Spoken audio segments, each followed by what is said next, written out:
वाल्मीकि ने कभी पूजा का थाल नहीं उठाया था। कोई ऐसा प्रसंग ही नहीं आया कि वाल्मीकि किसी की पूजा करें।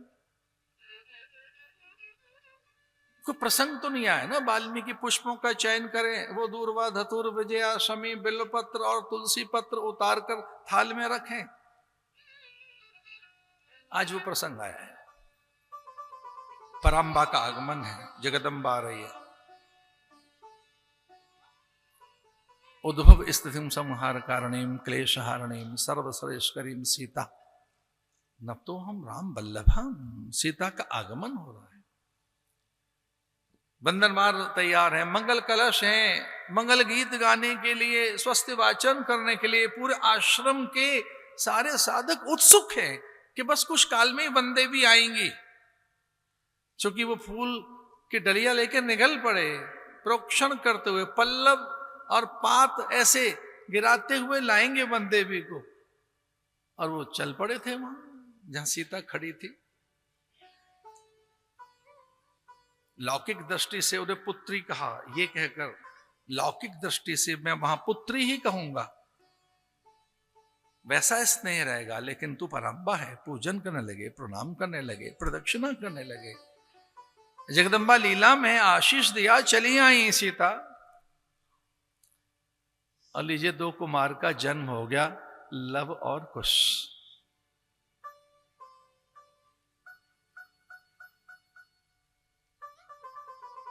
जैसे ही आई सीता, एक पक्ष के बाद सीता ने लव कुश दे दिए। गुरुदेव हाथ जोड़े खड़े हैं पराम्बा सीता के सामने। मां ने पूछा क्या कहना है देव? वाल्मीकि ने कहा कुछ अधूरा सा है, उसे पूरा कर दीजिए। पूरी कथा लिख चुका हूं और ये यहां से आगे नहीं लिखी है, अब लिखूंगा, अब लिखना। वाल्मीकि रामायण में लवकुश कांड के बाद लिखा गया है। लिख दी, पूरी कर दी। वाल्मीकि ने लिखनी हाथ में दे दी, सीता से कहा कि जब आप आई गई हैं, आपने सृष्टि बनाई है, आपने पूरा जगत बनाया है, तो इस पुस्तक का भी आप ही नाम लिख दीजिए। ये सीतायन मैंने तैयार किया है। रामायण लिख दिया, वाल्मीकि रामायण। ध्यान रखना, ये रामायण सीता जी ने नाम दिया है, रामायण शब्द सीतायां चरितम हत। ये वाल्मीकि रामायण सीतायन था। सीतायन को लिखा रामायण, राम का नाम है, राम की लीला है ये।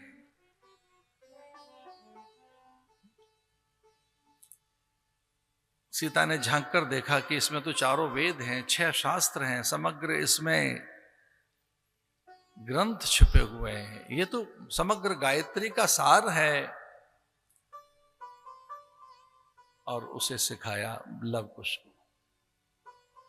अभिगीत मिदम गीतम सर्वगीतेषु को विदौ आयुष्यम पुष्टि जनम सर्वश्रुति मनोहरम।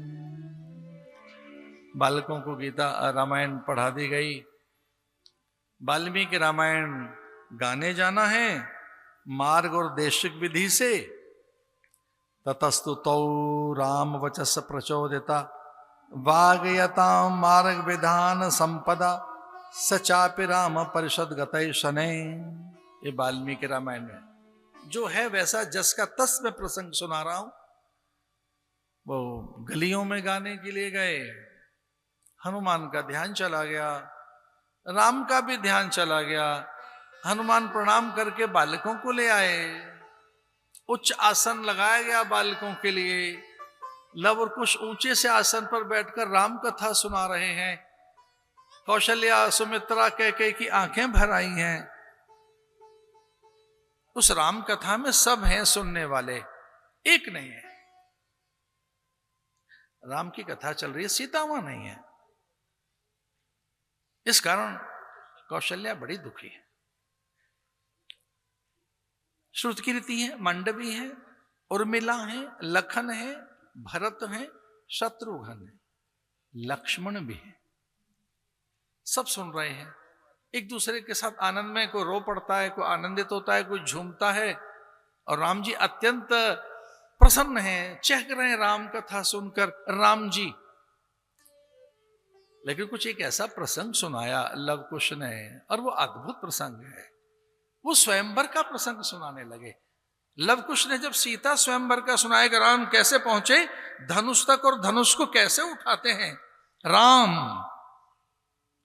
जब ये प्रसंग सुनाया लव कुश ने, तब इस प्रसंग को समझने के लिए हनुमान को लगा कि उस समय राम क्या कर रहे होंगे, स्वामी को देखना चाहिए। तो हनुमान जी ने देखा कि राम ऊंचे से आसन पर अभी तक तो बैठे थे, अब कहां है। तो धनुष का प्रसंग जब लव कुश ने सुनाया, हनुमान का ध्यान गया राम पर के देखे राम उस समय क्या कर रहे होंगे, उनके मुखमंडल पर क्या भाव है।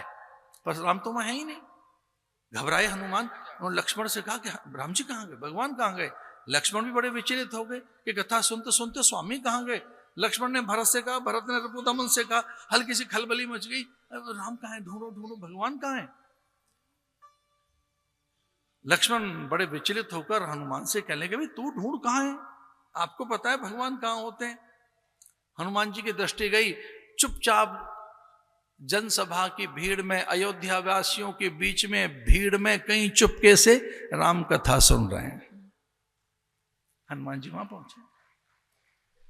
ये आता है भागवत में, ततस्तु तौ राम वच प्रचोदिता, अत्यंत प्रसन्न होकर राम।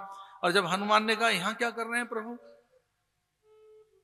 तो राम जी ने एक बड़ी सुंदर सी बात कही, ये केवल राम कथा नहीं है, ये परमात्मा की कथा है। और परमात्मा की कथा ऊंचे आसन पर बैठकर नहीं सुननी चाहिए, इसलिए नीचे बैठ के मैं चला।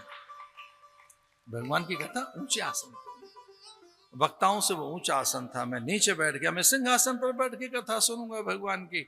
नीचे चले गए और बच्चों को बुलाया और कहने लगे, ये तो बहुत ही सुंदर बात है, आपने मार्ग विधि से कथा कही है, देशिक विधि, मार्ग विधि। ध्यान रखना, दो विधि हैं राम कथा की, दो विधि हैं, मार्ग विधि, एक देशिक विधि, देशी विधि, प्राकृत भाषा में, अपनी भाषा में, अपनी मौज में कोई भी गाओ।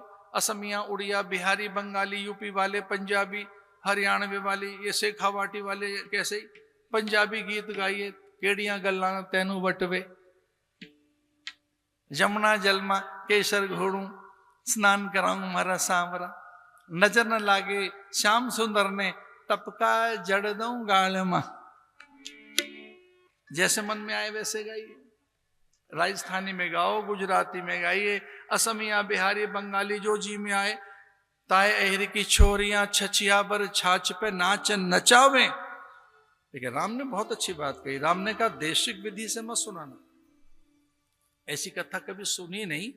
राम ने लवकुश से कहा ये कथा हमेशा मार्ग विधि से सुनाना, जाओ अपने गुरुदेव से कह देना। पर हाँ, अरे बालको, आपने ये नहीं बताया कि आप हैं कौन। तो राम जी के चरणों में शीश झुकाते हुए ऋषि कुमारों ने कहा कि हमारे गुरुदेव की आज्ञा है कि अपना मूल परिचय किसी के सामने किसी को नहीं देना चाहिए, अधिकारी भेद से परिचय दिया जाता है। राम ने गले से लगा लिया उन बच्चों को और लीजिए कथा आरंभ हो गई। तो वाल्मीकि रामायण में सबसे पहले कथा लवकुश ने सुनाई है, और हम पुराणों में चलें तो ये कथा महादेव और पार्वती ने भी सुनी है अगस्त ऋषि से। ये उनके मन में बात आई कि ये कथा कैसे सुनी जाए। ये जो मूल चरित्र है, जो वेदों का चरित्र है, क्योंकि वाल्मीकि रामायण केवल राम कथा नहीं है, ये वेद कथा है, वेद चरित्र है। इसमें वैदिक रहस्य का उद्घाटन होता है, इसमें उपनिषदों का उद्घाटन होता है। ये सामान्य केवल राम कथा ही नहीं है।